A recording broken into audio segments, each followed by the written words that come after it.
Magandang araw po mga kapatid. Ang ating daily devotion sa araw na ito ay pinamagatan ko pong sickness.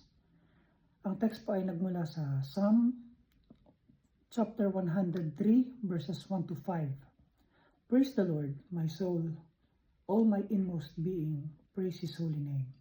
Praise the Lord, my soul, and forget not all His benefits, who forgives all your sins and heals all your diseases, who redeems your life from the pit and crowns you with love and compassion, who satisfies your desires with good things, so that your youth is renewed like the eagles.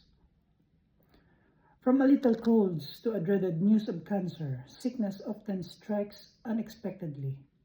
It attacks our bodies and makes us unable to function at full capacity. It makes us feel lousy, and in worst cases, it takes our life. When we are sick, we know we are infected with germs and viruses that are attacking our body, trying to hurt us. Quickly, our immune system kicks in, sending the necessary aid to fight the bad invaders, kill them, and wash them out of our system. While the battle rages, we are often left exhausted physically, mentally, and emotionally. This should remind us that another infectious disease is raging within our body all the time. It is called sin. Sin is a disease that not only takes a physical, mental, and emotional toll, but also a spiritual one. Sin is a sickness every human has and must learn to live with and keep in check. When we come to Jesus with this sin problem, He prescribes forgiveness. When you ask, He forgives your sin, and it can no longer control the way you live. It will still lurk in your heart, trying to attack your body and bring you down. Eventually, it is sin that causes everyone to die.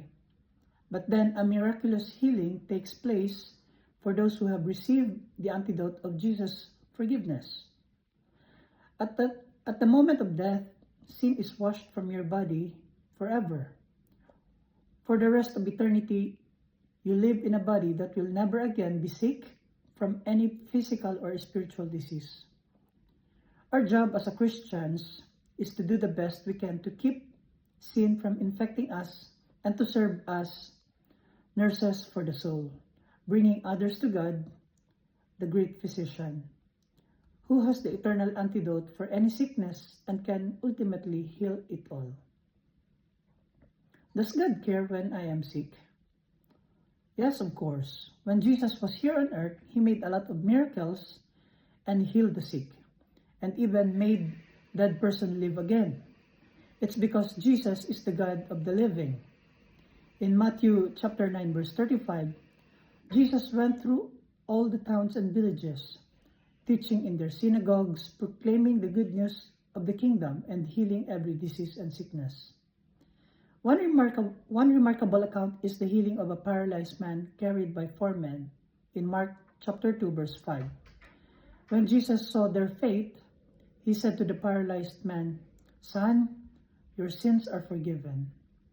Jesus challenged the teachers of the law that it's easier to forgive sin than to heal the sick.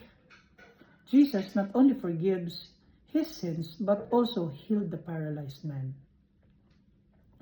Jesus also gave authority to His disciples. In Matthew 10 verse 1, Jesus called His 12 disciples to Him and gave them authority to cast out evil spirits and to heal every kind of disease and illness.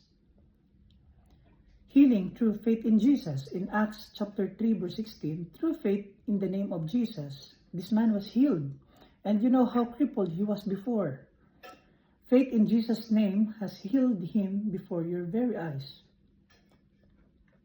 A prophecy fulfilled. In Matthew chapter 8 verse 17, this fulfilled the word of the Lord through the prophet Isaiah, who said, He took our sicknesses and removed our diseases.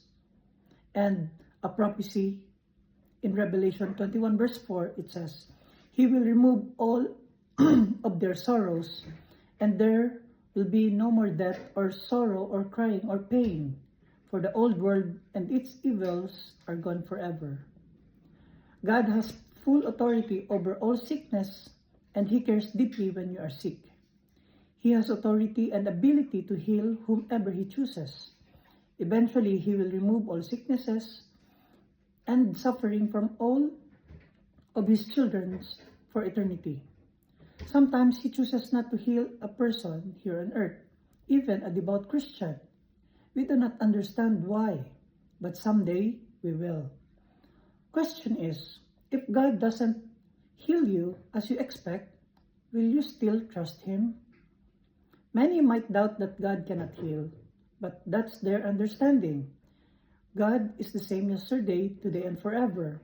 If He can miraculously heal before, so as today. Hebrews chapter 9 verse 27 to 28. And just as each person is destined to die once, and after that comes judgment, so also Christ died once for all time as a sacrifice to take away the sins of many people. He will come again, not to deal with our sins, but to bring salvation to all who are eagerly waiting for Him. Sickness and disease strike the righteous and the unrighteous. Often it cannot be avoided, but at best only postponed. But it's best to be prepared for what happens after death. Our earthly tent is temporary, and a glorified body is promised to those who put their trust in Jesus Christ.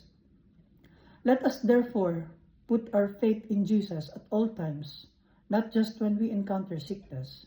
For God has the ultimate plan for our lifetime here on earth and for eternity with Him.